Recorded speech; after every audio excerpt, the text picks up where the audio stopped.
the prevailing wisdom is that you show the demographic of who you're selling to. So if you want young people to buy it, you show young people in your commercial. What kind of body image is most often cast? Well, in casting, it's always whatever they cast has to be aspirational, and it has to be something that's going to sell a product. So it has to be something that turns on the consumer. The cliche is that means that you would only be picking models, but that's not right. In a lot of corporate advertising, image and type advertising, they really want quote unquote real people. They don't want that slickness and artificial quality that we associate with models who have absolutely quote unquote perfect bodies. I know that when I'm picking people for commercials that are, let's say, they're going or some kind of image advertising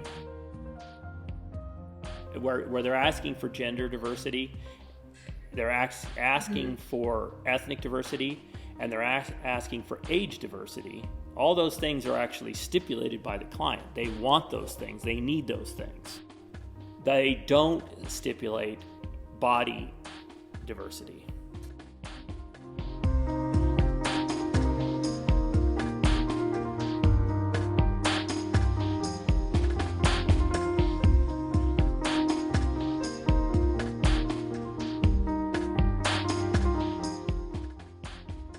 The exception to the rule of showing fit people, an obvious exception, is when your point is comedic. Who Bartles and James are two fictitious characters that he created. It actually became the name of the Gallo wine cooler product. So you got the sort of short, tubby farmer guy in the foreground and the skinny, super skinny, tall guy sitting always just a little bit behind him who never says anything and just nods. And that's Bartles and James. Both of them are over 50 years old. And you're selling wine coolers to kids. And because these are funny commercials and make fun of this sort of establishment in a certain way and take themselves extremely non-seriously, they got a sort of viral quality. They were incredibly successful. Of course, the roles for women and men are different. You could definitely see you'll see more overweight men than you ever would see overweight women. You asked a question about gender. If it's going to be a product that they found a woman would use more, they obviously would use a woman.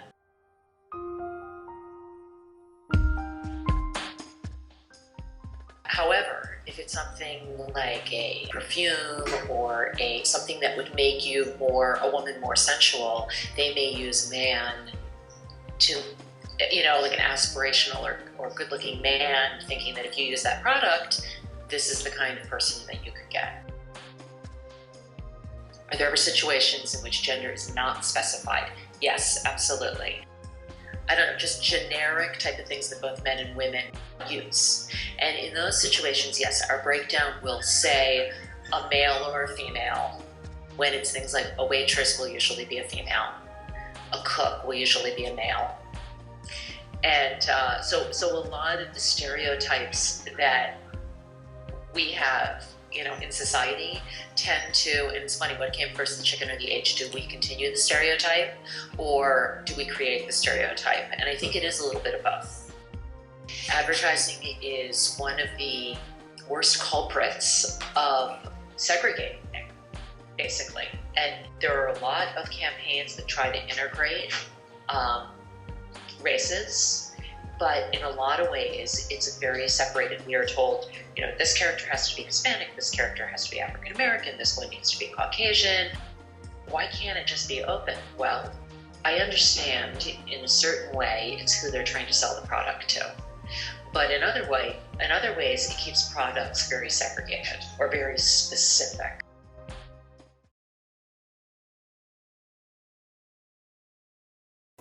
I think commercials walk a really thin line and a really dangerous line to do with ethnicity, because almost all the time, when I get casting specs from an agency on a spot that has vignettes, so there's lots of different scenes, they will start specifying that the father and daughter in this scene should be black, the mother and son in this scene should be Hispanic, the couple in this scene should